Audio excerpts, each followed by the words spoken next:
This is the Humanist Report with Mike Figueredo. The Humanist Report podcast is funded by viewers like you through Patreon and PayPal. To support the show, visit patreon.com/Humanist Report or become a member at humanistreport.com. Now, enjoy the show. Welcome to the Humanist Report podcast. My name is Mike Figueredo, and this is the 177th edition of the program. Today is Friday, January 25th, and before we get into the show, I want to take a moment to thank all of our newest Patreon and PayPal contributors, all of which either signed up to support us just this last week or increased their monthly pledge, and that includes Alex Akrush, Donovan Angel Signs, Ralph Dratman, and Travis Goss. So thank you so much to all of these kind individuals. If you'd also like to support the show, you can visit humanistreport.com/support or check out patreon.com/humanistreport. So in today's episode, we'll talk about Bernie's MLK Day speech and share an op-ed from Amber Frost of Chapo Trap House, who makes the case for why the left should unite behind Bernie Sanders. And 2020 presidential candidate Tulsi Gabbard responded to my criticism in last week's show, so we'll talk about that, and we'll hear from Barry Weiss, who has the stupidest take on Tulsi yet. Also, in 2020 news, Kamala Harris announced that she's running for president, and her record as a prosecutor is troubling, to say the least. So we'll look into that, along with Joe Biden's sudden change of heart when it comes to his hardline, tough-on-crime stance. We'll also talk about a leaked memo that reveals Trump's intention to traumatize migrant children, and discuss the Supreme Court's cowardly decision to let Trump's transgender military ban go into effect. So that's what we've got on the agenda for today. Let's go ahead and get into the program. I hope you guys enjoy the episode. Kamala Harris is running for president, and she announced her candidacy in one of the most platitude-driven, thumb-point-heavy ads I've seen in quite some time. Take a look. Truth, justice, decency, equality, freedom, democracy. These aren't just words. They're the values we as Americans cherish, and they're all on the line now.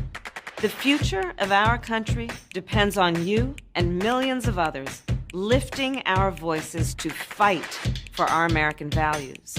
That's why I'm running for President of the United States. I'm running to lift those voices, to bring our voices together. So please join me in Oakland on Sunday, January 27th, and go to kamalaharris.org to join our campaign. Let's do this together. Let's claim our future for ourselves, for our children, and for our country. I'll see you in Oakland.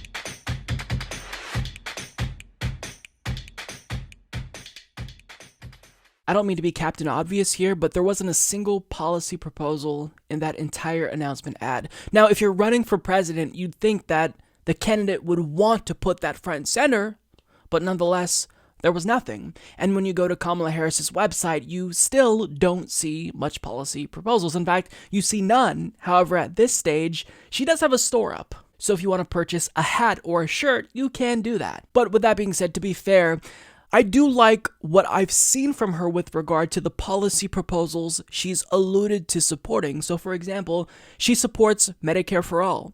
She co-sponsored Bernie Sanders' Medicare for All bill. She claims that she wants to legalize marijuana. Now, that's all good, because unlike Hillary Clinton and candidates from the 2016 presidential cycle, she's actually listening to what the base wants. She's looking at polls, seeing what's popular, and then she is trying to accommodate what the base wants. But with that being said, is it likely that she's taking all of these progressive policy positions, which she didn't support a couple of years ago, for purposes of political expediency? Yes, it's very likely that that's the case, and we can parse that out in a different video, because I do think that individuals like Cory Booker, Kirsten Gillibrand, and Kamala Harris are all trying to be progressive because they want to defeat Bernie Sanders, who is probably their biggest competition going into 2020. But with that being said, I don't want to look at Kamala Harris's policy platform right now. I want to look at Kamala Harris's record and be thorough here because she is someone who is going to be a pretty big candidate going into 2020. She's a force. And I say that because a lot of Hillary Clinton's former support base already seems to be lining up behind her, and also she seems to be the media's favorite. So for example, CNN is literally hosting a town hall just for her in Iowa, the very first caucus state that tends to make or break candidates. They didn't do this for Bernie back in 2016, but they're doing it for Kamala. So that says a lot. And when you factor in California's decision to move up her home state's primary, presumably to give her an early lead and pledge delegates, in addition to the fact that Clinton's donors already anointed her as the candidate of their choice, I do think that she does have a chance of winning. So with that being said, is she as bad as Hillary Clinton as a candidate? No, I do think that she's more politically astute. Can she beat Donald Trump?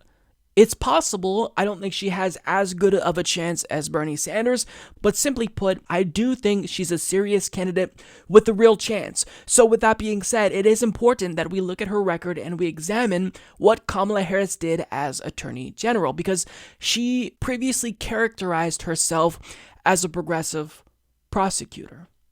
Now, I don't know if you instinctively believe her when she says that, but if, what she did in your view, has any importance when it comes to the implications of what she'd push for as president, then sure, her record is really important. So what I want to do is take the time to go into her record, her previous record, her own actions, and determine what was and what wasn't progressive. And when you look at Kamala Harris's record in a vacuum, when you put aside electability, when you put aside, her policy platform, when you just look at her record, there's a lot of red flags for progressives that make it very difficult to support her going into 2020. Now, I'm doing this for people who are unsure who to support, because I know a lot of my viewers are supporting Bernie Sanders because he is the furthest left candidate who's the most trustworthy. But for Kamala Harris, there's a lot of people that might instinctively support her for purposes of electability because they think she's progressive because she claims to be a progressive prosecutor. But as Laura Bazelon of the New York Times points out, Kamala Harris was not a progressive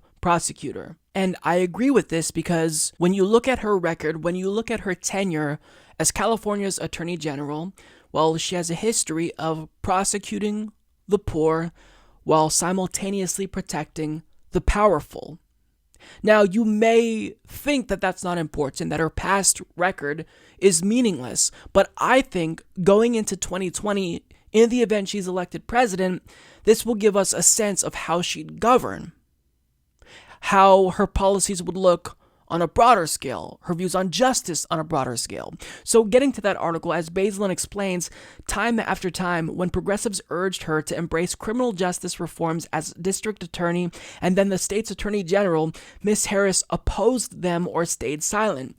Most troubling, Miss Harris fought tooth and nail to uphold wrongful convictions that had been secured through official misconduct that included evidence tampering, false testimony, and suppression of crucial information by prosecutors. Consider her record as San Francisco's district attorney from 2004 to 2011.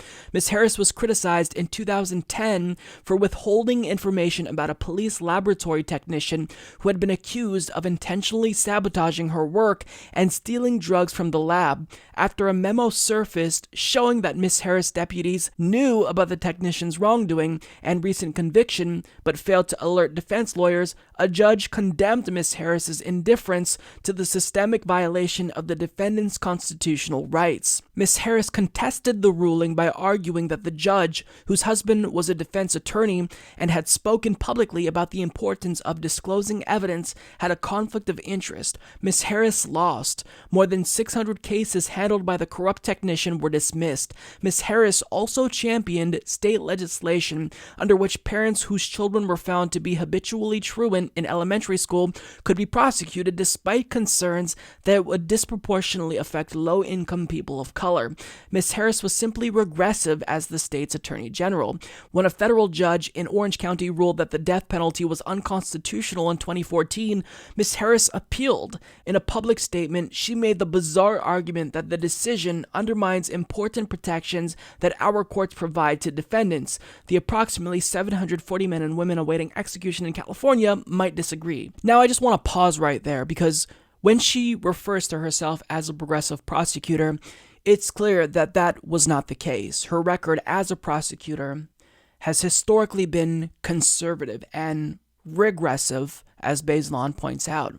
But it's not just that she wasn't progressive, it's that her record was bereft of morality. And she took positions that were conservative. It gets worse from here. So, for example, when it comes to the legalization of recreational marijuana, she was asked about whether or not she'd support this in 2014 because she had a challenger who did support it. And she made it very clear that her position on marijuana was that legalization of it was laughable, literally. Your opponent, Ron Gold, has said that he is for the legalization of marijuana recreationally. Your thoughts on that? That he's entitled to his opinion. Yeah. Now understand that in America, it's basically already the case that marijuana is legal for white Americans. Because even if it's the case that whites and blacks smoke marijuana at comparable rates, well, it's mostly black Americans, people of color, who are prosecuted and punished for it. Now, as a prosecutor, you'd think she'd be cognizant of this fact, but she wasn't back then. Now, you might say, well, that was her previous stance. She supports the legalization of marijuana now, Mike, so what's the problem? And I hear you, but she only came around to it in 2018, last year. Long past the time when other people in the Democratic Party had already jumped on board with legalization. Now, additionally, when you look at other policy issues, knowing that we are now in the era of Black Lives Matter, as Brianna Greyjoy points out in an Intercept article recently, you'd think that as a, quote, progressive prosecutor, she'd be extremely concerned with state-sanctioned violence and extrajudicial killing of black Americans. And maybe she was, but the policies that she supported, or more specifically, the policies she opposed, are contradictory to the cause of Black Lives Matter. So, for example, in 2014, she tried to block the release of nonviolent second strike offenders because prisons would lose free labor. Stop and think about that. Prisons were overcrowding, so they decided, well, why don't we release second strike nonviolent offenders? Kamala Harris said, no, we shouldn't do that because prisons would lose out on free labor. So she essentially defended modern-day slavery. Also, in 2015, she opposed a bill that required her office to investigate police shootings and didn't support body cameras on police. Now, has her position since changed? It may very well be the case, but as a prosecutor, she was against this. And it's not just like she was against issues that affected people of color, and the Black Lives Matter movement specifically, because in 2015, she opposed a transgender inmate's plea for gender confirmation surgery. If you're a prisoner, sorry, you can't have gender confirmation surgery. That's just not something that a progressive prosecutor, a quote progressive prosecutor, would do. In fact, I'd argue that it's immoral. Now, there's one case in particular that really speaks to the immorality of Kamala Harris as a prosecutor, and this is a case involving a man named George Gage in California. So he was an electrician with no criminal record, and he was accused of sexually abusing his stepdaughter. Now, the reason why he was ultimately convicted was because of his stepdaughter's testimony. However, after he was convicted, the judge learned that the prosecutor broke the law and intentionally withheld evidence that would have cleared his name, including medical reports that proved she lied, including the fact that her own mother described her as a pathological liar. So obviously, when you're wrongfully convicted and it's proven that you were wrongfully convicted, you appeal the case. Well, what did Kamala Harris do once this case was appealed? Well, when it reached the Court of Appeals, Kamala Harris chose to defend the conviction and essentially argued that it was his fault that he was wrongfully convicted because he didn't point out the evidence that was being withheld. Now, understand that this man was an electrician. He was no legal expert, and he was representing himself during this case, and he didn't have his own attorney. Now, what the judges did was send this case to mediation, and at that point, you'd expect that this would lead to just Kamala Harris choosing to dismiss the case altogether since it's going to mediation. It's kind of their cue to back down. And at that point, everyone already knew that he was in fact wrongfully convicted. The question, rather, was, does this man deserve to serve out a 70-year sentence? All based on a technicality because he didn't know that he was supposed to bring up the fact that the prosecutor was intentionally withholding evidence. Really, does he deserve to serve 70 years because of that? Well, Kamala Harris thought so, and she chose to not back down, and since she refused to budge, this man, who was proven to be wrongfully convicted, is still in prison till this very day because of Kamala Harris. She alone ruined his life. Why? Because of a technicality. 70 years. Now, it gets even worse than there because that case is not an outlier. Ms. Harris also fought to keep Daniel Larson in prison on a 28-year to life sentence for possession of a concealed weapon, even though his trial lawyer was incompetent and there was compelling evidence of his innocence. Relying on a technicality again, Ms. Harris argued that Larson failed to raise his legal arguments in a timely fashion.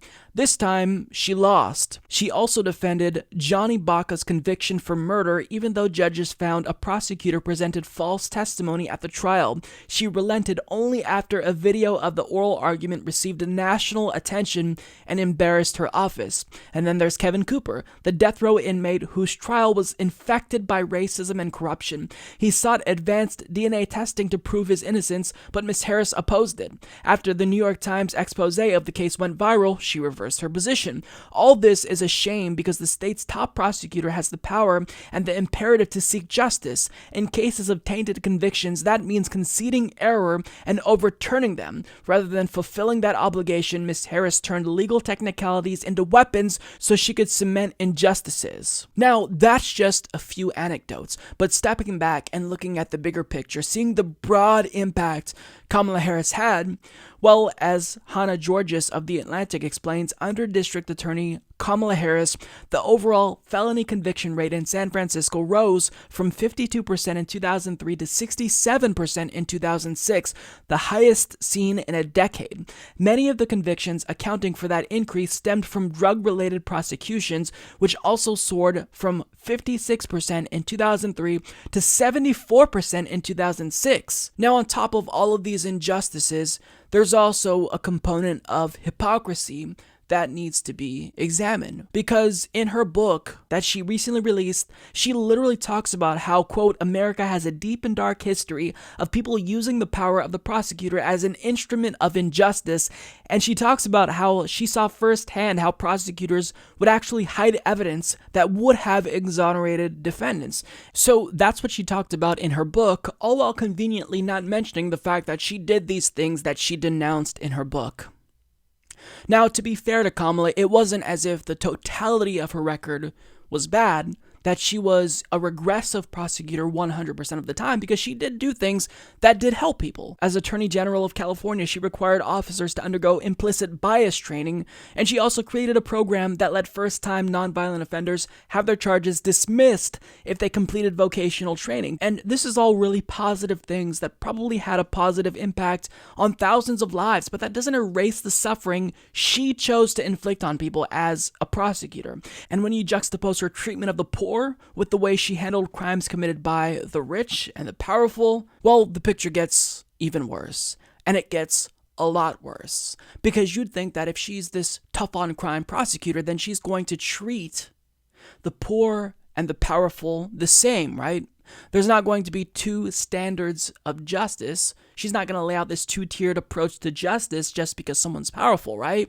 Well, unfortunately, not necessarily. Because when Steve Mnuchin, current Treasury Secretary for Donald Trump's administration, repeatedly broke the law in California while he ran One West Bank and illegally foreclosed on residents and violated waiting period statutes, Kamala's response was troubling, to say the least. Now, this was determined to be the case, that they were breaking the law repeatedly after a year-long investigation concluded that there were more than 1,000 instances of legal violations from One West Bank, and it recommended that then Attorney General Kamala Harris take action against this bank. Now, when you look at how aggressive she was at prosecuting just normal Americans, including people who were wrongfully convicted, proven to be wrongfully convicted, she's going to be especially hard on this elite, Steve Mnuchin, who's running One West Bank that's illegally foreclosing on residents in California, right? Well, actually, no. After it was recommended that her office take action, Kamala Harris inexplicably chose to not take action, to do nothing. She chose not to prosecute One West Bank and Steve Mnuchin. Now, why would this be the case? If you're tough on crime, then you're going to be tough on crime everywhere. You're going to treat the poor the same way you're going to treat the powerful. And if the powerful break the laws, you're going to hold them to the same standard as the poor. So what's going on here? And when she was asked why she chose not to prosecute Steve Mnuchin, she just said, well, it's a decision that my office made. But wait, that doesn't make any sense. You prosecuted hundreds, if not thousands, of other individuals for possibly doing less, but when it's determined that Steve Mnuchin and One West Bank committed more than 1,000 legal violations, you're just going to randomly choose to give them a pass when your whole career you've been pretty tough on crime? This doesn't make sense. Something's not adding up. And her explanation of, oh, well, it's just something we decided to do, doesn't suffice because you need to tell us why. What's your reasoning? Why would you do this? Well, there's a very specific reason as to why she chose not to prosecute Steve Mnuchin. And this is where her record takes a really dark and nefarious turn. Kamala Harris received a campaign contribution of $2,000 from Steve Mnuchin. But before that, in 2011, Mnuchin's wife at the time gave her multiple campaign contributions, nearly $9,000 worth. And in 2010, One West Bank contributed $6,500 to Kamala Harris's Attorney General campaign. In other words, she was bought off. That's why she chose to not prosecute Steve Mnuchin, who then went on to become Treasury Secretary. This is corruption. Now, it may not be a direct quid pro quo. Maybe there wasn't this agreement that, hey, I'm going to give you money and in turn don't ever prosecute me, but certainly in contributing to Kamala Harris's campaigns multiple times, what Steve Mnuchin, as the head of One West Bank, was doing was trying to curry favor with the California Attorney General. Because in the event their crimes do get exposed, well, maybe she'd go easy on them. And that's exactly what she did. So while Kamala Harris was aggressive in prosecuting people, one of which, after it was proven that he was wrongfully convicted, she chose to give Steve Mnuchin a pass. And maybe the response will be, well, look, maybe this was just a coincidence. Maybe this was a one-off. Maybe this doesn't speak to the broader approach she takes to prosecuting the powerful. Maybe she did prosecute other people who were powerful. Maybe that's the case, but there was another individual named Robert Murray whose defense she came to. And this is someone who was a state prosecutor, and she came to his defense after, quote, he falsified a defendant's confession that was used to threaten a sentence of life in prison. So now it's the case that while she runs for president, she's going to try to frame her record as her being a progressive prosecutor. And you have to be nuanced here. You have to understand that she could point to dozens of examples of wonderful things that she did. And, you know, it's not as if 100% of her record is bad, but certainly there are very troubling instances of her being a regressive prosecutor that she doesn't really want to talk about, conveniently so. So while she tries to convince you that she is a progressive prosecutor, she needs to explain why she acted like a dirty cop in numerous instances throughout her career as a prosecutor. Now let's go back to her ad. What were the platitudes that she was espousing at the beginning of that ad? Truth, justice, decency, equality, freedom, democracy. Yeah, those are all principles that the left believes in, but the problem is that we have reason to believe that Kamala Harris didn't put those principles into practice while she was a prosecutor. Now, I want to end this video by sharing a tweet from an activist from the Bay Area who said this when he learned that Kamala Harris announced her candidacy for the presidency. Kamala Harris made her career by locking up black people in the Bay Area. Her track record consists of terrorizing black communities through the prison industrial complex. She then became the top cop of California. Her track record consists of rampant anti-blackness. And as someone who knows better than anyone about her record, that's a devastating thing to say about Kamala Harris. So let's step back and put this all in context. We're looking at her record. We're not looking at her future platform. We're looking at her record because perhaps there's information in there that will tell us how she's going to govern as president of the United States. And if she governs in a way that's even remotely similar to how she acted as a prosecutor, then as Gian Journal puts it, we can expect progress for the rich and prosecution for the poor, because this is chains you can believe in. Yeah, and unfortunately, this is something that is not going to go away. It's something that she needs to address and tell us why she chose to do the things that she did. Why did she choose to prosecute Gage after it was determined that he was wrongfully convicted? Why did she defend the use of slave labor in prisons? These are all things that, in my view, don't make you a progressive prosecutor. It's antithetical to progressivism, and if she wants to truly prove to us that she's progressive, then she needs to put out a detailed and thorough account as to why she did what she did when she was a prosecutor. Now, you can say that that's all in the past, and her new record as a progressive is better, and that's fine, but understand that I do think that this information about her past is important. You can disagree with that or not, but we have to look at these candidates and vet them and determine who's the best. And with a record like that, I don't know how anyone can support Kamala Harris if they are truly on the left, because there is someone with a consistent record being on the right side of history, and that person is Bernie Sanders, not Kamala Harris. In 2016, Joe Biden was asked whether or not he regretted supporting the 1994 crime bill, which led to mass incarceration primarily of people of color, and he made it very clear that he did not regret supporting the crime bill. In fact, he defended the crime bill in 2016. Another thing about how perspectives change over time. Bobby Rush, member of Congress, said the other day, "I'm ashamed that I voted for the 94 crime bill." You ashamed of that bill? Not at all. And in fact, I drafted the bill, as you remember. I know that. There are things I would change. I opposed, for example, the carjacking provision that the administration wanted in. But by and large, what it really did, it restored American cities.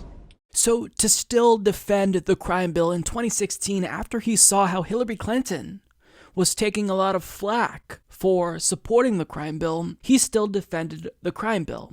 And if you know anything about Joe Biden, that's not necessarily too surprising because he's been consistently tough on crime throughout the entirety of his career. Now, a video from 1989 of Joe Biden recently resurfaced, and he took a stance that's so tough on crime that he outflanked then Republican President George H.W. Bush from the right and wanted him to be even more tough on crime, and was critical of George H.W. Bush because he wasn't tough enough on crime. So let's hear what he said back then, and then it's going to make sense as to why Joe Biden still defended the crime bill up until 2016. I think the president has to join us in making a significantly greater commitment to these 6 areas to stem the rising tide of violence in America. And that's what it is, violence. First, we have to join together to ensure that drug dealers are punished swiftly, surely, and severely. And in line with what the president is calling for, we have to hold every drug user accountable. Because if there were no drug users, there would be no appetite for drugs and there'd be no market for them. Let's take a look at what the real problem is. It's not just how many people are using drugs. As the president said, the number of people using drugs, cocaine in particular, is down in our country. That's true. but the violence associated with drugs is spewing out all over America, and that's terrible. I know it's hard to believe, but this very day, violent drug offenders will commit more than 100,000 crimes on this day alone. And the sad part is that we have no more police in the streets of our major cities than we had 10 years ago. And what the president proposes won't help much. What he proposes is no increase over what the Congress has already approved last year. In a nutshell, the president's plan doesn't include enough police officers to catch the violent thugs, not enough prosecutors to convict them, not enough judges to sentence them, and not enough prison cells to put them away for a long time. That's why right now, 6 out of every 10 criminals who are arrested on drug charges have their cases dropped. That's why we think the president should triple the commitment that he's made tonight for police, prosecutors, and judges for our cities and our states. We disagree with the president's decision to cut back on our previous commitment to protect against drugs coming across the border, to cut the Customs Service, the Coast Guard, and the Border Patrol. We think we should do more to stem the flow of drugs across our borders, and we think we should go one step further. Let's go after the drug lords where they live, with an international strike force. There must be no safe haven for these narco-terrorists, and they must know it. Yikes. So to give you the context here, that was a Democrat outflanking the Republican president from his right, advocating for a war on drugs that's comparable to what we now see when it comes to the war on terror, an international war on drugs. That's what he advocated for. So when it comes to being tough on crime, it's clear nobody was tougher on crime than Joe Biden. But fast forward to 2019, and here's what he's saying now about his former tough on crime stance. Quote, "I haven't always been right on criminal justice." You don't say. I mean, what a convenient time to have such an epiphany, Joe. You're totally saying this because you had this genuine evolution and, you're not taking this stance for purposes of political expediency now, are you, Joe? Makes sense. So, I think it's clear that his formerly tough on crime position is unpalatable to some people on the left. And if you actually want to have a chance of making it through a Democratic Party primary, you've got to adapt and you've got to reflect the current Democratic Party base. Maybe back then in 1989, that was acceptable to the left, but in 2019, Joe Biden is at least politically astute enough to know that if he wants to even have a chance, he can't continue with this tough on crime position that's a proven failure. The crime bill is a failure. Now, he's going to address his stance towards criminal justice and his former tough on crime position, but he's not going to directly say anything about the crime bill. So here's what he says now. As CNN's Arlette Saenz explains, former Vice President Joe Biden said in remarks at a Martin Luther King Jr. breakfast Monday that he has made mistakes when it comes to criminal justice issues, an area of his career that could be scrutinized if he launches a 2020 presidential bid in a competitive Democratic field. I've been fighting in this fight for a long time. It goes not just to voting rights, it goes to the criminal justice system, Biden said at the National Action Network's Martin Luther King Jr. breakfast in Washington. I haven't always been right. I know we haven't always gotten things right, but I've always tried.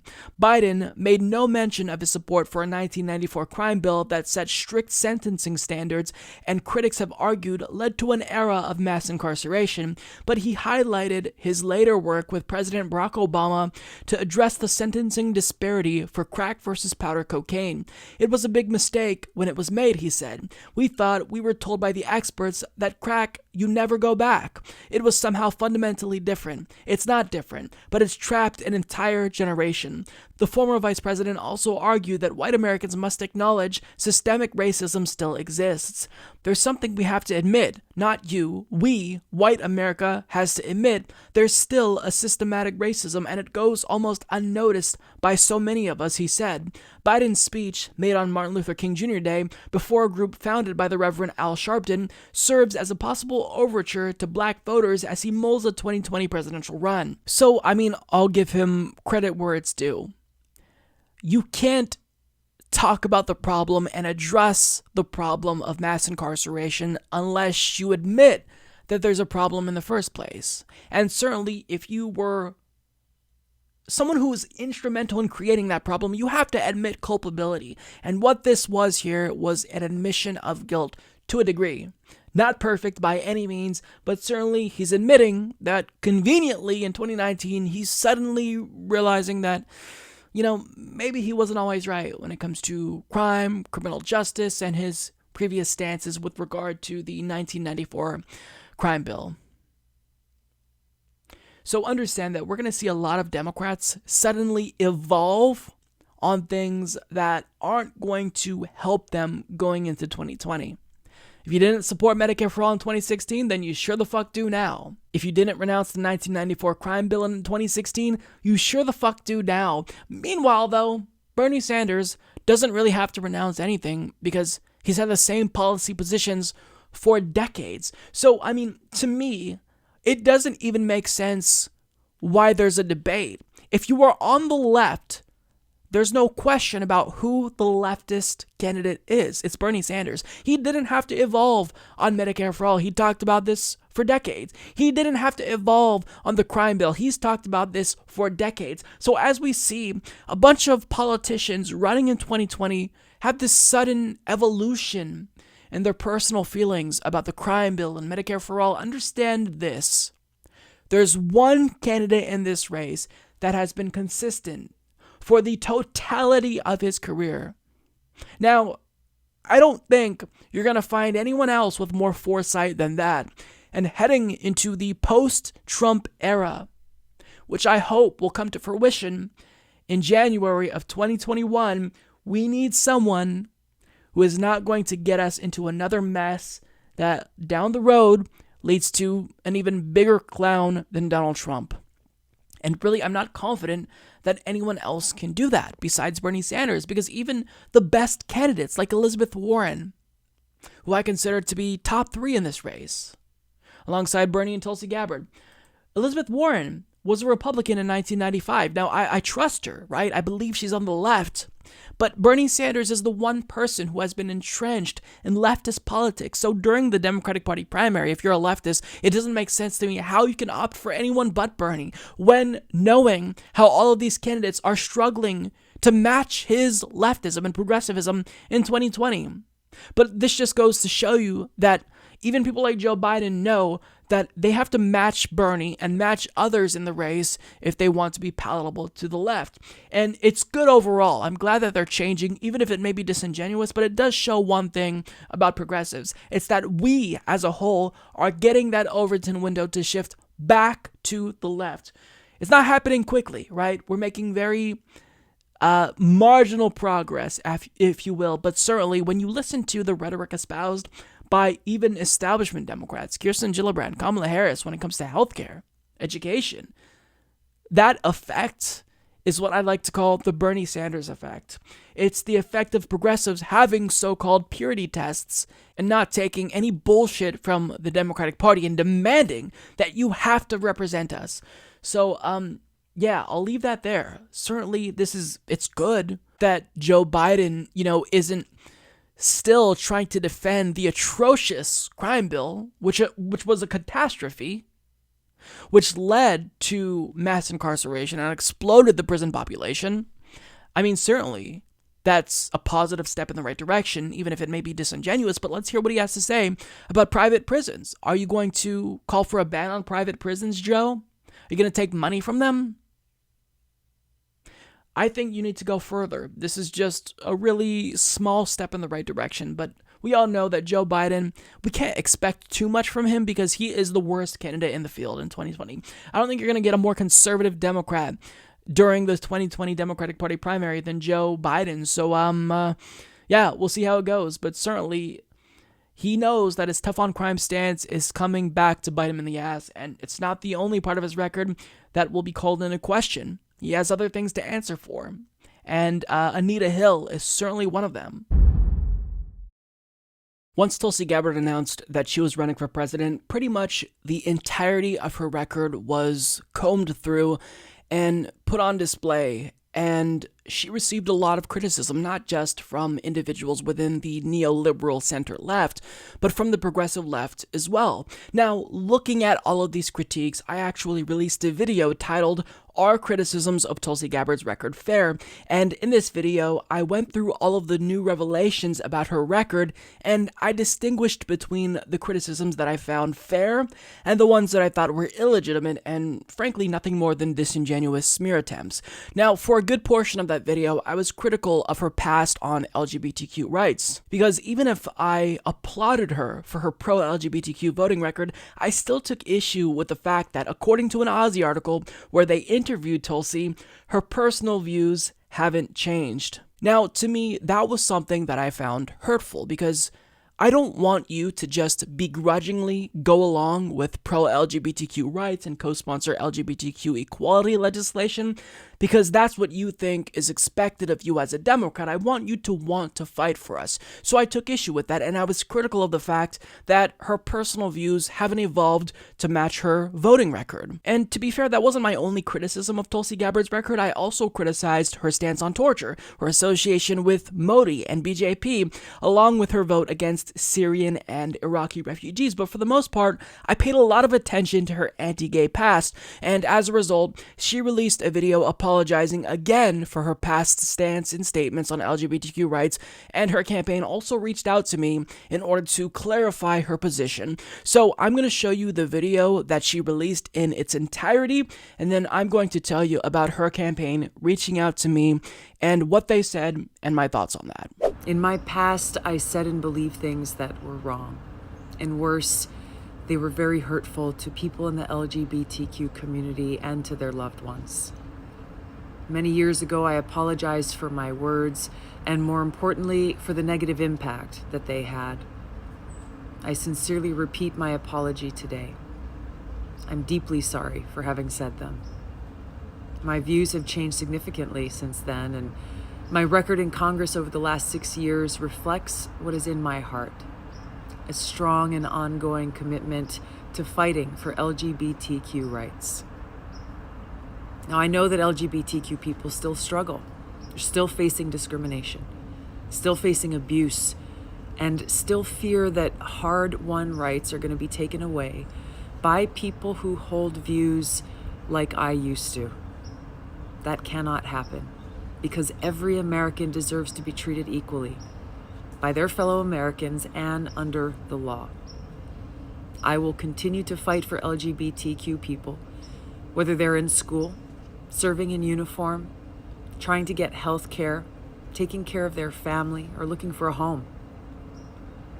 Now, I grew up knowing that every person is a child of God and equally loved by God. And I've always believed in the fundamental rights and equality of all people. But I also grew up in a socially conservative household, where I was raised to believe that marriage should only be between a man and a woman. So for a period of my life, I didn't see the contradiction in those beliefs. While many Americans may be able to relate to growing up in a conservative home, my story's a little different because my father was very outspoken. He was an activist who was fighting against gay rights and marriage equality in Hawaii. And at that time, I forcefully defended him and his cause. But over the years, as I grew up, I formed my own opinions based on my life experiences that significantly changed my views at a very personal level in truly having aloha, love for all people, and making sure that every American, regardless of sexual orientation, is treated equally under the law. I look forward to being able to share more of my story and my experiences growing up, not as an excuse, but in the hopes that it may inspire others to truly live aloha, to love and care for others. When we deny LGBT people the basic rights that exist for every American, we're denying their humanity, denying that they are equal. And we're also creating a dangerous environment that breeds discrimination and violence. Because when we divide people based on who they are or who they love, all we're doing is adding fuel to the flames that perpetuate bigotry and hatred. Now, I'm so grateful to my friends, my loved ones, both gay and straight, who have patiently helped me see how my past positions on these issues were at odds with my values, my aloha, and that they were causing people harm. I regret the role that I played in causing such pain, and I remain committed to fighting for LGBT equality. I really appreciated that, and even if she already apologized in 2012, I do feel as if that video was necessary. Not necessarily because I felt like she needs to constantly apologize, because, I accept the apology that she issued in 2012. But what was important about that video is, quote, "My record in Congress over the last 6 years reflects what's in my heart, a strong and ongoing commitment to fighting for LGBTQ rights." And she also said, again, her views changed at a very personal level. So this is a positive step that she took to clarify her position. Now, I'd like to hear more about how her personal stance has in fact changed. But when it comes to that now infamous sentence in the Aussie article, I was told by a member of Tulsi's team that the article doesn't make it clear that she was specifically referring to her personal views on abortion rights, not homosexuality. Now, in theory, that should make me feel better, right? Because it gets to the crux of my main criticism of her stance on LGBTQ rights. But with that being said, I made it clear, and I said this to Tulsi's team, that the problem is that Tulsi had multiple opportunities to make her personal stance known, to clarify. But she passed up those opportunities. For example, when the Hawaii LGBTQ caucus declined to endorse her, citing the Aussie article and what was said about her personal views specifically, well, when she issued a statement, she didn't address her personal stance then. She simply said that she co-sponsored numerous LGBTQ bills. She could have made it clear that her personal views did change, but she didn't. So there are people who are rightfully wondering whether or not this is just political posturing. This is something that Lauren Steiner brought up when I was on her podcast recently. But with that being said, the video that she released is clearly an attempt to clarify that. But I think that really hashing out why she personally has evolved is important. But I am pleased to announce that after Tulsi's team reached out to me, we had a really long, lengthy conversation, and I came away feeling a little bit more confident that Tulsi is going to try to fight for us. And we agreed that it's really important for Tulsi Gabbard to come on the program. So we are currently in talks to bring her on the Humanist Report so we can talk about her personal stance on LGBTQ rights, but also address the other criticisms, because that wasn't my only criticism, even though, that's what's being focused on. I also want to know about her connection to Modi. I want to know about why she voted against Syrian refugees. I want to know if she's still feeling conflicted about torture. So I think that not running away from these criticisms and addressing them head on is something that she needs to do, and her team seemed more than willing to come on the program and discuss everything. Let me ask whatever I want to. So again, to reiterate, the video she released is a positive step towards clarifying her position, her personal feelings on LGBTQ rights, and she addressed the crux of my issue. I just want to hear more, simple as that, and I would like to know what her current stances are on a lot of these positions that I took issue with in that video. And it seems as if they're aware of these criticisms and they acknowledge that these could be problems that do in fact need to be addressed. So understand that for a politician to listen to criticism from someone in the independent media, that's really huge, right? So that's valuable in and of itself. But I do want to challenge her, not because I don't like Tulsi, and let me address this as well, because there are a lot of people that gave me some pushback, but understand, let me make something very clear here. I wasn't critical of Tulsi Gabbard because I have a nefarious pro-Bernie agenda. Even if I am supportive of Bernie Sanders, my goal was to criticize Tulsi in a way that's objective. Because if we try to sweep all of these negative aspects about her record under the rug, then that's going to make her a weaker candidate. We can't pretend as if these criticisms don't exist in the same way that the neoliberals in 2016 tried to pretend as if all of the issues we had with Hillary Clinton simply were nonsensical. Now, of course, that's not to say that Tulsi Gabbard is anything like Hillary Clinton. I'm just saying that we need to be consistent in holding all politicians' feet to the fire. And my goal is not to break down Tulsi Gabbard. My goal is to build up Tulsi Gabbard.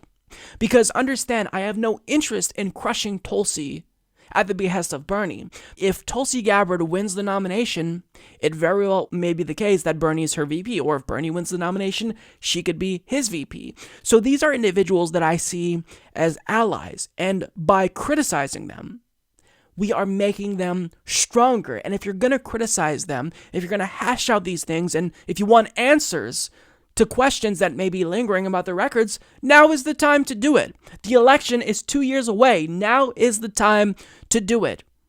Not a single primary will take place until about a year from now.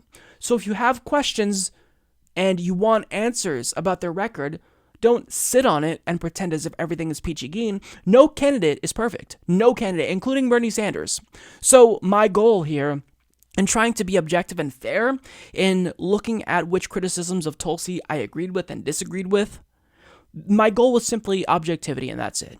So I will leave that there. I hope that I can give you an update soon as to when Tulsi will come on the show, but I'm definitely looking forward to it. And understand that I like Tulsi Gabbard. I just want her to address these things, and if she does address these things, I think it'll make her a stronger candidate. It'll give us something to point to when other people might find out about Tulsi and then have questions about these things. So, yeah. New York Times writer Barry Weiss recently appeared on an episode of Joe Rogan's podcast, and they were having a discussion about the 2020 presidential election, and expectedly, she said things that were completely moronic. They were talking about, the strategy, who can beat Donald Trump, and she, of course, said, well, Democrats can't have a progressive run against Trump, otherwise they're going to lose. They need a centrist who can get those mythical moderate voters, so they shouldn't replicate the Republicans' strategy in running to, the right, instead go to the left. They should have someone who is a centrist, someone who's pragmatic. Yeah. She also coined the phrase intellectual dark web, just for those of you who don't know that, but for the most part, they were having this discussion. She had nothing of value to contribute to the conversation, but they started listing off various candidates, perhaps as a means to go through them and their qualifications. And when Tulsi Gabbard came up, she decided to randomly attack Tulsi Gabbard for the dumbest reasons possible, and when pressed on them, she was incapable of defending her positions. I mean, she completely face-planted. So we'll take a look at what she had to say, and then I'll tell you why this is the stupidest take on Tulsi Gabbard yet. But okay, so who's in right now? So we have Kamala, Kirsten Gillibrand. Oh, monstrous. Ideas. Well, when she was 22, she had... No, she's an Assad toady. What does that mean? She is What's a toady? I think that I used that word correctly. Jamie, can you check what toady means? Like towing the line? Is that what it means? No, I think it's like a... Toadie. What does that mean? I think it means what I think it means. Toady. Definition of toadies. A person who flatters or defers to others for self-serving reasons. A sycophant. So she's an Assad sycophant. Is that what you're saying? Yeah, that's known about her. Like, what did she say that we have qualifies to look. her? I don't remember the details. We probably should say that before we say that about her. We should probably read it rather. Well, I have read it. No, I mean we should now. Oh, yeah. Okay. Just so we know what she said. Look up I've had her Tulsi on Gabbard. Here before, Look and up I really enjoyed talking to her. I like her a lot. Are you serious? Yeah, I like talking to her. Okay. I like talking to her. I don't know about... I think she's like the motherlode of bad ideas. Whoa. I'm pretty positive about that, especially on Assad, but maybe I'm wrong. I don't think I'm wrong. Well, my take on her was that I think as a person who's coming from the left, who's also a veteran and is very articulate and sensible and a woman, and in talking to her, we didn't get into Assad or any of those things, but talking to her about what she feels is wrong with the current administration and the way things are running and a direction she thinks things could go in. She had some very promising ideas. I didn't know about this. But doesn't she also, did she ever apologize for believing in conversion therapy? I didn't even know she believed in conversion therapy. Am I crazy? Yes, nobody takes you seriously on the left, Barry. This is a microcosm of Barry Weiss in general, because if you read her, opinion pieces in the New York Times, praising people from the so-called intellectual dark web, if you view her segments on, or her appearances rather on Bill Maher, where she defends Israeli atrocities against Palestinians, this is someone who just always has a bad take. And it's not like she is coming from a place of, well-researched intellectual curiosity. She says things that she can't even defend. You saw it. So she said that Tulsi Gabbard is an Assad toady, and she called her an Assad sycophant. She actually went there. And then Joe Rogan said, what did she say that qualifies her as an Assad sycophant? Barry's response? I don't remember the details. I mean, if you're going to call her an Assad sycophant, which is a huge claim, then maybe have at least one example you can cite, one anecdote that demonstrates why you think this is the case. But she couldn't. She said it and then face planted immediately. She also said she's the motherlode of bad ideas. And then she hesitantly adds, I'm pretty positive about that, especially about Assad, but maybe I'm wrong. So in other words, you just hate Tulsi Gabbard because that's your feelings. You don't even have the facts in your mind. You can't even pin down the reasonings as to why you don't like Tulsi Gabbard, but yet you hate her. Can't say why you hate her, but you just hate her because that's the establishment narrative and that's what you're going to go with. I mean, come on, you have to do better than that. She also said, did she ever apologize for believing in conversion therapy? And the answer to that is yes, in 2012, and again, just last week, Tulsi Gabbard released a video where she apologized for her past LGBTQ stances. But here's the thing, Barry, if you're gonna white knight for us and claim to care about LGBTQ rights, maybe understand the crux of our criticism in the first place. We weren't asking for an apology from Tulsi Gabbard. We were asking for clarification with regard to her personal stance on homosexuality. If you don't even know the most basic details when it comes to the reasons you're opposed to her, maybe, just maybe, you shouldn't attack her. And when her name came up, she had this visceral reaction, like, oh, Tulsi, ugh. I don't like her. She's horrible. I don't know why. I guess she's an Assad apologist. I can't tell you why, so please don't press me any further on this issue, but she's an Assad apologist, and I don't like her. And it's popular for people in the establishment to not like her, and since I want to be, in that DC bubble and part of the establishment, I have to do what they're all doing and hate her. Except you're not explaining why you think she is an Assad apologist. You're not explaining why you think she's the motherlode of bad ideas, which I don't even know what the fuck that means. I think that's something that Sam Harris said, a couple of years ago. I mean, do you even understand why you dislike her position on Assad? She went to Syria for purposes of peace because she wanted to actually talk to the Syrian people in order to see what they want, not what the United States want, not what the military-industrial complex wants. And even if Assad may be an objectively horrible person, even if she knows he's a brutal dictator because she called him a brutal dictator, still, that doesn't mean that we should overthrow him, because what happened the last time we just overthrew a brutal dictator, Saddam Hussein? Well, that created a vacuum that led to the rise of ISIS. If we do that again, we can see another group that's comparable to ISIS rise up in Syria. So you don't even know why you're opposed to her. You don't even know why you disagree with her stance on Syria, because you don't know what her stance on Syria is, Barry. Your goal is to punch left always, and anytime you have the opportunity to do so, and it's why we don't trust you or respect you, Barry. Shame on you, because if you're going to have these extraordinary claims to make about Tulsi Gabbard, at least come with a reason, but you can't even cite a single reason. You face planted multiple times in that clip. I mean, what a joke. You're supposed to be a journalist. You're supposed to know these things like the back of your hand, but you can't even describe even just superficial reasons as to why you think Tulsi is an Assad apologist. What a joke. This is what I like to call an illegitimate criticism of Tulsi Gabbard. It's nothing more than a smear attempt because for whatever reason Barry Weiss just doesn't like Tulsi.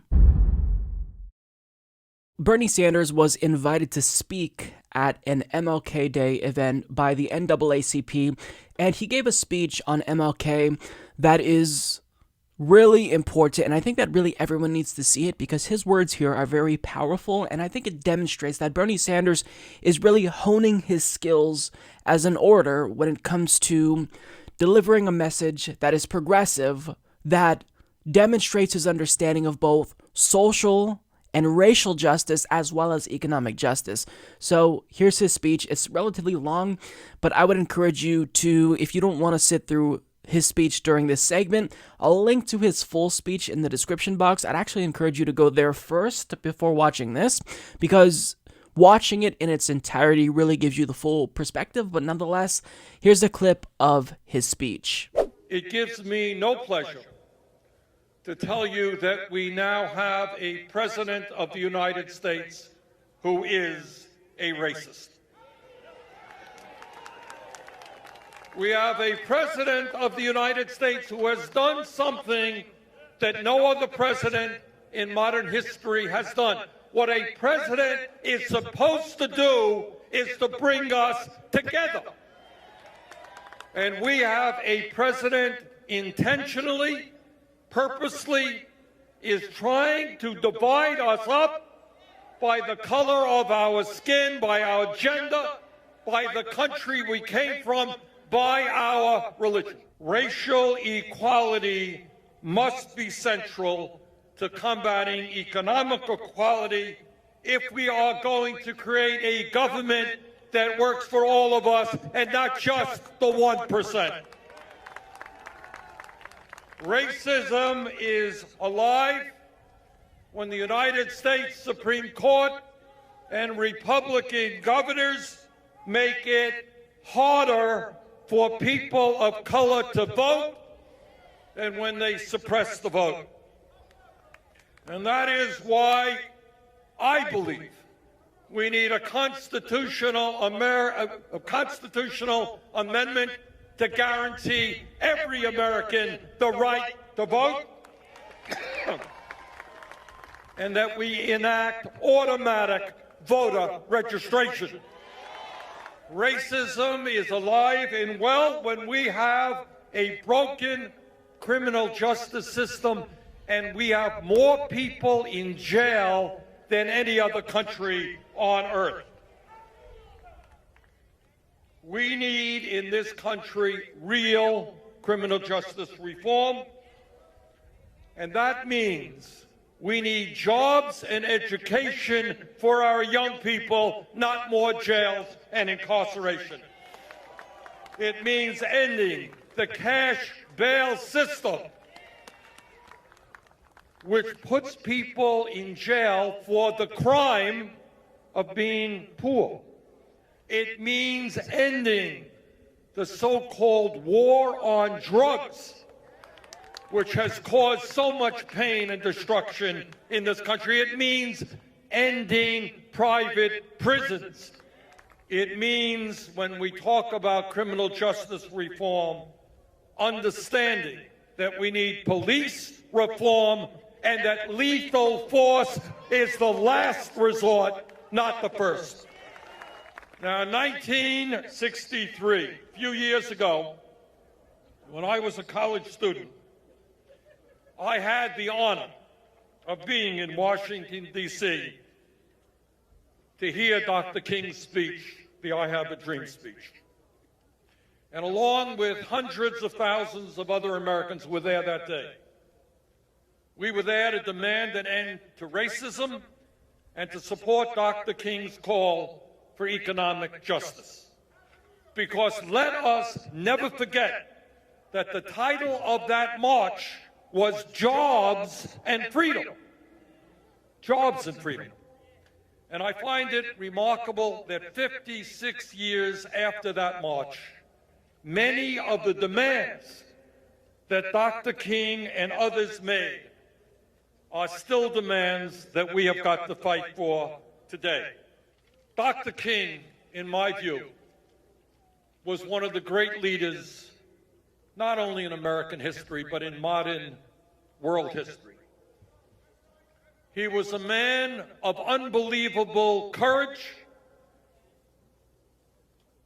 who understood not only that we have got to end racism, but that we need economic justice. Remember where he was when he died. He was in Memphis, Tennessee, standing with exploited sanitation workers who were struggling for decent wages. Think of the work he was doing at the end of his life. What he was organizing was a poor people's march. Remember that? And what he said is, we are going to bring together black workers and Latino workers and white workers and Native American workers. And we are going to change the national priorities of this country so that in this country, justice rings out for all. That every American, regardless of the color of his skin, regardless of whether he or she is rich or poor, can have the quality of life that all human beings deserve. So today we are here not just to remember Dr. King, not just to honor Dr. King.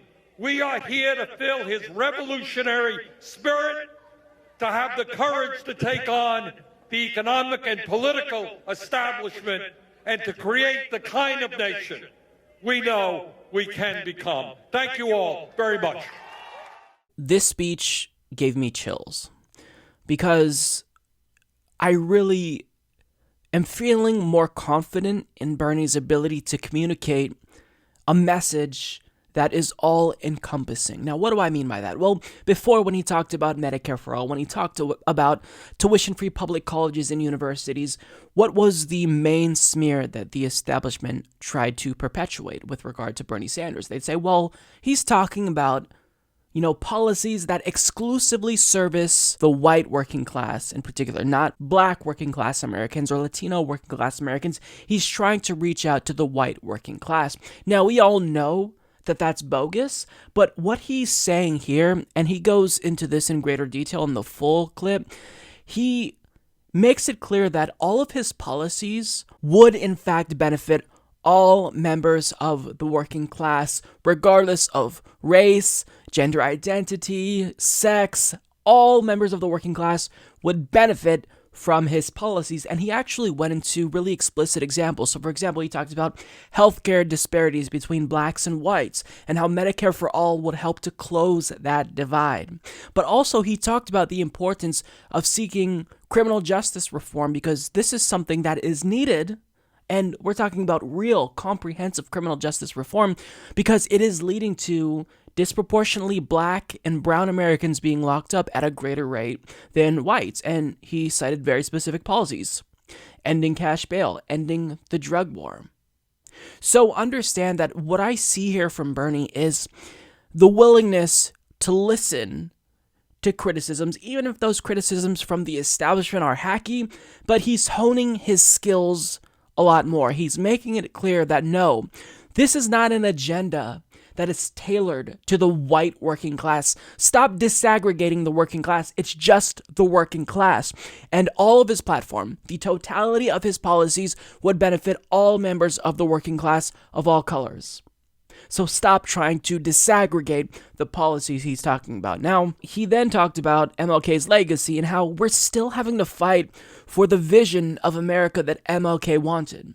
And he ended his speech by saying that we need to make MLK's vision a reality. And I think that that's important, and it resonated with me, because what he's communicating, indirectly so, is that the struggle for equality and justice, it's ongoing. And it's not like what Bernie Sanders and the new progressive left are pushing for is new. We've been fighting for justice. We've been on the right side of history. So by linking what we're doing now to MLK and really linking it to all of the civil rights and economic battles of our country's history, Bernie Sanders is trying to put his movement and what he's about in perspective and let people know that it's an ongoing struggle. Politics is inherently about struggle.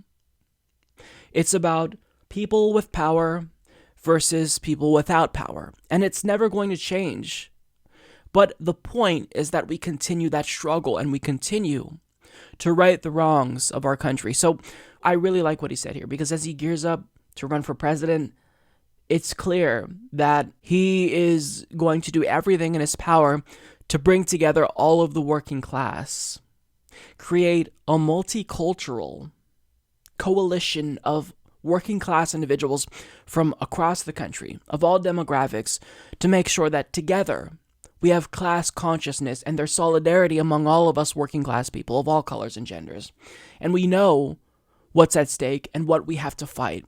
So this is a message that is really nice to hear, because it's not divisive, contrary to what you see on mainstream media from Donald Trump and whatnot, but it's something that needs to be said. Now, he also started off that speech by calling Donald Trump a racist, and that's what got a lot of the headlines, but I don't really understand why that got headlines, because I don't think it's very controversial to state the fact that Donald Trump is racist, because, anyone who says that that's debatable at this point is just being disingenuous, or they don't want to know the truth. So I don't even think that that's controversial or newsworthy. What matters here about his speech is what people aren't talking about, and that's the substance, and that's the very inclusive message of class solidarity among all of the working class. And he's really starting to understand the way to craft a message that makes that more clear. And at this point, I really hope that he announces soon, because everyone else is already starting to hit the ground running. Kamala Harris, Elizabeth Warren, Tulsi Gabbard. And I think that what he is saying here shows again that he gets it. So Bernie, announce, because we need you to start fighting now, so we can start fighting for you, because we believe in what you're saying and we believe in the policies you're promoting. If you're on the progressive left, I don't even think it's debatable to assert that Bernie Sanders is the best candidate. He's the furthest left, he's a real social democrat, and he's someone who actually could bring about a real political revolution, a Reagan-esque revolution where we shift the Overton window back to the left and we actually implement policies that would help out the working class. Now, as we weigh out different candidates and who's the best and who's worst and who has the best record and who has the best shot at defeating Donald Trump, Amber Frost of my favorite political podcast, Chapo Trap House, she penned an op-ed for The Baffler where she did a phenomenal job of putting everything into perspective. Basically, the argument is that we are at a time where we are going to look back at this moment now, and we're going to realize that we had the chance to really make change.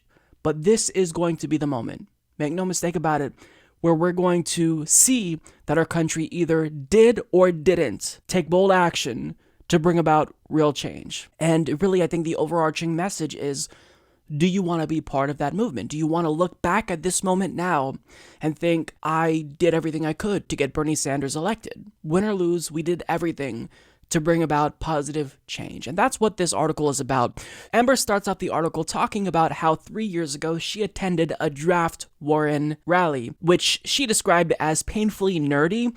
And look, at this time, we all wanted Warren to run and challenge Hillary Clinton because, she's to the left of Hillary Clinton, and there was really nobody else who could bring about social democracy or even anything that is close to social democracy besides Elizabeth Warren. Nobody expected Bernie Sanders to run.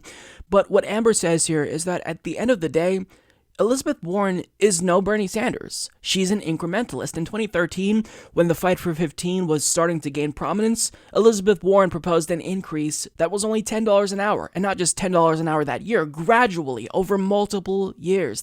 She proposed a gradual solution to dealing with student loan debt. She never really talks about unions, and while she's focused on the criminality of Wall Street, which is good, she rarely talks about issues like Medicare for all and education. In other words, we all tried to convince ourselves that Elizabeth Warren was something that she wasn't. She describes herself as a capitalist to her core, something along those lines. So the question is, now that we got what we wanted, I guess, where Elizabeth Warren is running, why not back Elizabeth Warren? And simply put, as Amber says it, because it's Bernie, bitch. Now here's what she goes on to argue. It was true then and it's true now. Bernie Sanders is the best candidate, the only candidate who can be considered anything even close to a socialist and the one to beat Trump. President Sanders isn't some idealist fantasy. He is our best bet by a mile. He has consistently polled as the most popular politician in America since the primaries, and while everyone else has been tweeting or following up with 23andMe, Bernie pressured Amazon into raising wages, followed up by going after Walmart, condemned Saudi Arabia, and sponsored the resolution to end support for the war in Yemen, introduced the No Money Bail Act, committed to a federal job guarantee, campaigned so powerfully for Medicare for All that he shifted the entire Democratic Party and saved a woman from being hit by a car. Not only is he the best candidate politically, as in the only social democrat, he has the best chance of giving the pragmatists what they say they want: a presidential win. Unfortunately, a few of my media colleagues appear to have caught the Warren bug yet again, but this time around, she lacks the good sense to refuse to run. Elizabeth Warren's politics aren't impressive, and they never have been. All she has ever leaned on is a rigid obsession with the sort of basic financial regulation that barely mitigates capitalism's greatest crimes. She's not charismatic and appears to have absolutely zero understanding of what voters want in a candidate, as indicated by her pre-campaign soft launch on a bit of specious family lore about Native American heritage. Literally no one cares, and yet she keeps doubling down on it, and that's because she's weak. She chokes, she flinches, she reacts every time Trump insults her, and thus the public is far more familiar with her defense of Orange Man is mean to me ethnic delusion than they are her accountable capitalism act. Really inspiring name there, Liz. Warren, who didn't stop voting Republican until 1995, said in 2011, "I was a Republican because I thought that those were the people who best supported markets." I think this is not true anymore. Again, displaying her tone-deaf penchant for doubling down when the situation desperately calls for changing the subject, she explained further, "I was a Republican at a time when I felt like there was a problem, that the markets were under a lot more strain. It worried me whether or not the government played too activist a role." Then she declined to say whether she voted for Ronald Reagan. There's no reason to believe that a goody-goody technocrat would fare better in 2020 than fellow neoliberal loser Hillary Clinton did in the prior presidential cycle. So understand that her criticism of Elizabeth Warren is harsh. So harsh that I don't even know that I would fully agree with everything she said, but the point that she's making, the overarching argument, is that Elizabeth Warren is not the savior we wanted her to be. Elizabeth Warren can't be anything other than Elizabeth Warren, and when given the choice between Warren and Trump, there's no question about it. I would support Elizabeth Warren, but we need to understand that if we truly want what the left has been vying for, which is a social democracy on par with the countries we see in Scandinavia, then Elizabeth Warren is not the person that's going to bring about that level of change. It's just a fact. She's not going to do that, and I want her to prove me wrong if she's elected, and I'll be rooting for her to prove me wrong. But at the end of the day, we have someone who's the real deal, who has said the same thing throughout the entirety of his life. And that individual is Bernie Sanders. Now, when it comes to the other candidates, Amber continues saying Barack Obama was the very last horoscope candidate, a politician who managed to speak so vaguely that his platform could mean anything to anyone. It's not going to work this time around. The Democratic Party is not going to be able to trick people into believing that Liz Warren is a social democrat. Ditto Kamala Harris, a woman whose duplicitous record as a prosecutor includes the defense of the death penalty, 3 strikes laws, and the imprisonment of single mothers for the truancy of their children. You really think you can convince anyone that Kamala Harris is a woman of the people?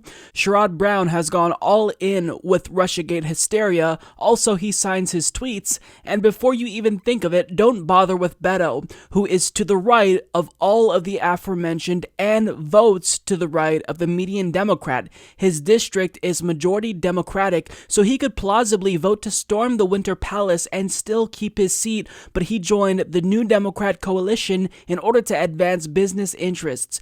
You can't astroturf any shitty neoliberal hack into the hearts and minds of the Bernie voter. If you could, we'd have President Hillary right now. But as for the liberal media, and for those who would disingenuously invoke identity politics to attack the socialist, just remember the magic words. I know what you're doing right now, and it doesn't work on me. Remember, they're trying to trip you up, wear you down, and waste your precious time. Luckily, they're utter clowns, elite whiners who pout that everyone is being too mean to them and to their favorite milquetoast candidate. The hit pieces against Bernie have already started to pour in, and we cannot concede a single inch to bad faith liberals. Steel yourselves against the pseudo-progressive manipulation tactics and moral blackmail that put you on the back foot. Partisan isn't a dirty word. It's nice out here on the right side of history, and if you keep sitting on that fence, you're gonna get splinters in your ass. So hop aboard the Bernie train. We got ourselves a winner. It's Bernie, bitch, and it's the only game in town. And regardless of the smear campaign that the establishment is already launching against Bernie Sanders, regardless of all of the counterfeit progressives who are trying to pretend to be as progressive as Bernie Sanders, this is the point in a lot of our lives when we're going to look back and we're going to realize that this was the opportunity, the one opportunity perhaps that our generation got to truly make a difference, to truly bring about change. And for that reason, the left should unite behind Bernie Sanders, because he's our only chance at social democracy, and really he's our best bet at beating Donald Trump. So the overarching takeaway from this article here is really great. I think it's good to have these types of analyses where somebody puts it all into perspective. Because when you're in the midst of battle and you're trading blows with corporate Democrats and exchanging insults on Twitter, it's hard to step back and look at the bigger picture, and it's easy to get demoralized when you see all of the hatred and smears lobbed against Bernie Sanders. But understand that when you step back and when you look back at this moment, it's going to be clear that those fighting for Bernie Sanders are fighting for justice, racial justice, social justice, and we're fighting to make sure that future generations actually have a fighting chance. And if there's going to be a political revolution in this country that's on par with the Reagan Revolution, then we need it to be someone who's dedicated to moving the Overton window, who's actually a social democrat. And simply put, there's nobody else in that race that can do this. It's Bernie Sanders. I want to talk about a story that's not necessarily the most surprising story ever, albeit it's still extremely chilling because it really speaks to just how morally bankrupt Donald Trump is and how low he's willing to go in order to accomplish the goals he has, the anti-immigrant xenophobic goals that he has. Now, as Jessica Corbett of Common Dreams reports, following reports on Thursday that federal officials forcibly separated thousands more migrant children from their families than previously reported, Senator Jeff Merkley released a document to NBC News revealing the Trump administration intended to traumatize children and intentionally create a humanitarian crisis at the border.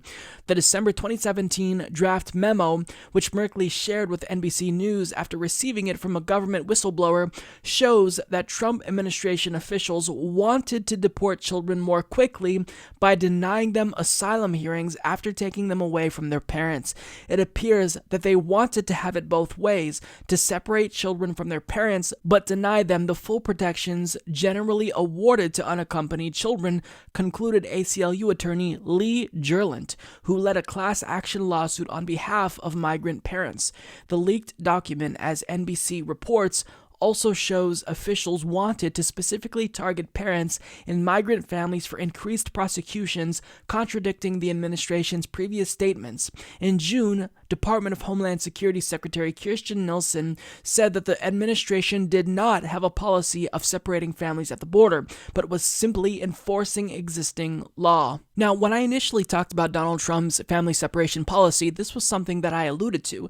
Our history of immigration policy stemming back to the Bush administration has been deterrence. Deterrence by basically being as cruel as possible to send a message to anyone else who might think about trying to cross the border or apply for asylum. Don't come here, we don't want you, and if you do come, this is what you can expect. Cruelty. And, what Trump did is basically the logical conclusion of years of really disgusting xenophobic immigration policies, again, stemming from Bush, but also being done by Obama. He had the alien transfer exit program where they take Mexican men, drop them off just somewhere randomly in Mexico, sometimes thousands of miles from their home, which put them in danger, and he did this as a means of deterrent. So when I talked about this story in 2018, my point that I made, one of the points that I really stressed, was that the reason why Donald Trump is going the extra mile to be as cruel as possible is so that way he can deter others from entering the country. However, cruelty as a means of deterrence, it just doesn't work, because these are individuals who are often fleeing violence. They're seeking asylum because if they stay, they could be killed. So separating them from their family, even though that's harsh, it's still preferable to dying. So that's why cruelty as a deterrent doesn't work, but nonetheless, that's what Donald Trump opted for. He separated families. Now, another reason why this story is so important is because at the time, Trump's administration insisted that there is no family separation policy on the books. They don't have a direct policy that mandates families be separated. They're simply prosecuting anyone who crosses the border illegally, and that will indirectly lead to families being separated.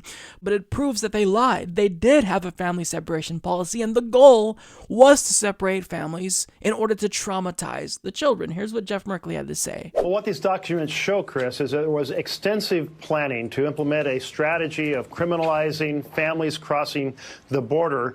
At the same time, the administration said it's all about criminals. They were plotting to stop families from arriving. And they said not only are we going to criminalize that, we're going to separate the kids from the parents. Now, many of us will remember that the Homeland Security Secretary said there is no such thing as a family separation policy or a child separation policy, but this document says exactly the opposite. I want to be clear about this, because it drove me absolutely nuts covering this story.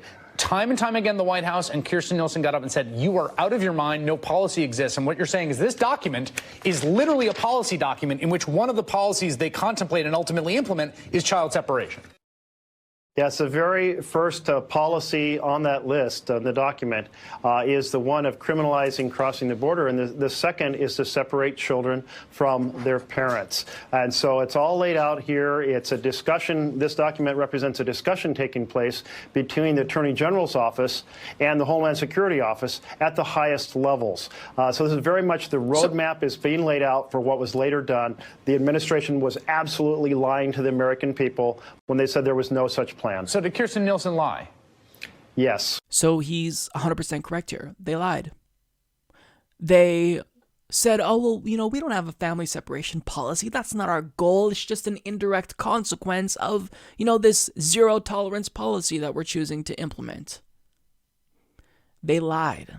This memo, leaked by a whistleblower, proves that the goal was to traumatize children. To construct a xenophobic immigration policy so cruel, it traumatizes them, so that way other migrants who might want to come to the country think, well, I don't want my child to be traumatized, so I guess we should probably stay. But again, that's such a simplified way to view the world, because when given the choice between certain death in some cases, or having your family separated, which would you opt for? As a human being, as a rationally self-interested human being, which would you opt for? You would opt to live, albeit in bad conditions, but you'd still have your life nonetheless. So this really speaks to the moral bankruptcy of Donald Trump and his administration. This isn't too surprising, but it's still chilling to see the details that are in this memo that describe how the goal was to traumatize children, specifically target children, the weakest human beings that need to be protected by adults. They targeted them for their own political aims, and that is fucking morally reprehensible. Shame on Donald Trump. This is utterly indefensible. And if anyone is going to try to defend this, then I don't even know what to say. You just don't have morals, and you should admit that if you defend something like this.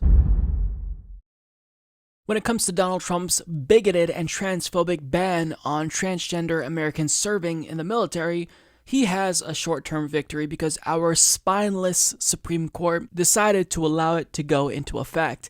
And as Arian DeVoe and Zachary Cohen of CNN reports, in an unsigned 5-4 order, the justices took no stance on the legality of the ban first proposed in a surprise tweet by Trump in 2017, but Tuesday's action clears the way for it to take effect while lower courts hear additional arguments. The 4 liberal justices objected to allowing the administration's policy banning most transgender people from serving in the military to go into effect. The policy, first announced by the president in July 2017 via Twitter and later officially released by then Secretary of Defense James Mattis in 2018, blocks individuals who have been diagnosed with a condition known as gender dysphoria from serving, with limited exceptions. It also specifies that individuals without the condition can serve, but only if they do so according to the sex they were assigned at birth. In a statement released after the Supreme Court action, the Pentagon sought to clarify that its policy is not a ban on all transgender persons from the military. As always, we treat all transgender persons with respect and dignity. The Department of Defense's proposed policy is not a ban on service by transgender persons. It is critical that DoD be permitted to implement personnel policies that it determines are necessary to ensure the most lethal and combat-effective fighting force in the world. DoD's proposed policy is based on professional military judgment and will ensure that the U.S. Armed Forces remain the most lethal and combat-effective fighting force in the world, Lieutenant Carla Gleason, a Pentagon spokesperson, told CNN. In July 2017, Trump surprised military leaders by tweeting, "After consultation with my generals and military experts, please be advised that the United States government will not accept or allow transgender individuals to serve in any capacity in the U.S. military," Trump said. "Our military must be focused on decisive and overwhelming victory and cannot be burdened with the tremendous medical costs and disruption that transgender in the military would entail." Now, if that justification that Trump used to announce this ban on transgender individuals serving in the military sounds familiar, about them possibly being a, quote, disruption, it's because it is familiar. It's the exact argument used to justify the discriminatory ban on gays and lesbians serving openly in the military. And here we're just applying it to transgender people. And understand what they're doing. With the Muslim ban, now all of a sudden we're supposed to call it a travel ban and pretend as if Donald Trump never said that he wants a complete shutdown of Muslims entering and exiting the country. We're supposed to pretend that he never said that. And similarly here, we're supposed to pretend that he never said that he wants to disallow transgender Americans from serving in the military because the Pentagon wants you to think, oh, this isn't a ban on transgender people. It's just that we want to be able to make personnel decisions. Oh, okay. That sounds kind of dumb. So this is bigoted. And this is an abdication of the Supreme Court's responsibility to just administer the fucking Constitution. Because this is obviously illegal. It's unconstitutional because it violates the Equal Protection Clause of the U.S. Constitution. And they know that. The 5 conservative justices know that. But the reason why they are choosing to not take a stand here is because they can't possibly say that this is constitutional and defend this as constitutional when it's not, because it would make the court seem illegitimate. So what they're doing is simply taking no stance and letting this continue. But in taking no stance, understand that they are taking a stance. They're saying that even if this is unconstitutional, we will allow it to continue. We're just cowards and don't want to put our names on it, but you did. So the Supreme Court has no legitimacy already. Whatever legitimacy concerns they had that led to them not wanting to take a stand on this, I mean, you don't even have to worry about that. You have no fucking legitimacy. If you're not protecting marginalized communities who are susceptible to discrimination and violence, then you are not a legitimate court. So to allow this to continue, to take no stance, and essentially allow this to go into effect while lower courts gauge whether or not this is constitutional, it's not. The Supreme Court is abdicating its responsibility. And this is disgusting. Donald Trump is a bigot. He's a transphobe. Now, on the campaign trail, when it comes to the issue of trans rights, he actually seemed to be the most reasonable. He got attacked by Ted Cruz for saying, look, this trans bathroom hysteria is just kind of overblown. Just let them use the bathrooms that they want to use. He said this. But now what does he do when he gets into office? He is banning transgender people from serving openly in the military. Oh, I'm sorry. It's not a transgender ban. They can still serve if they have gender dysphoria, but are still living as the sex that they were assigned at their birth. Wow. Are they not merciful? I mean, this is just shameful. You know, we're going backwards. Progress, it doesn't seem to be on a straightforward trajectory as we all would have hoped. It's circular. You make progress, you go backwards, you fight to keep it, and then you go backwards. It's circular. So this is incredibly disheartening, and I feel really bad for transgender people who have to put up with this non-stop bombardment from the right of transphobia. The bathroom hysteria, they make up the bathroom predator myth. You have individuals like Jordan Peterson basically launching a career off of trans hysteria by misrepresenting laws that protect trans people. You have people like Steven Crowder trying to create caricatures of trans people. And it's disgusting. The right is bigoted. Once, trans people become more accepted by society and by culture in the United States, they'll have a new target. Immigrants. It's going to keep repeating itself. The right, they don't have any policy substance, so what they do is they pick a new target. They choose one group, demonize them and vilify them, and they prop them up as a boogeyman so that way their idiotic base is able to think, oh, well, this must be the person who's causing all of my problems. This must be why we have so much economic issues in this country. It's not because of the oligarchs, it's not because of capitalism, it's because of trans people and immigrants and gay people. It's just intellectually dishonest, and quite frankly, it's bigoted and grotesque. So this is a win for bigotry for now, but long term, we will win this battle. Trans people will win this battle, and I believe that. But right now, we have to deal with this because we have a transphobic, bigoted, xenophobe racist in the White House, and this is just what comes with that. Well, that's all that I've got for you guys today. Thank you so much for tuning in if you've made it this far in the show. As usual, we can't end without thanking all of our Patreon and PayPal contributors and giving a special shout out to all of our iTunes and SoundCloud listeners. Thank you all so much for watching the show. I will see you next week. I'm Mike Figueredo. This is the Humanist Report. Take care.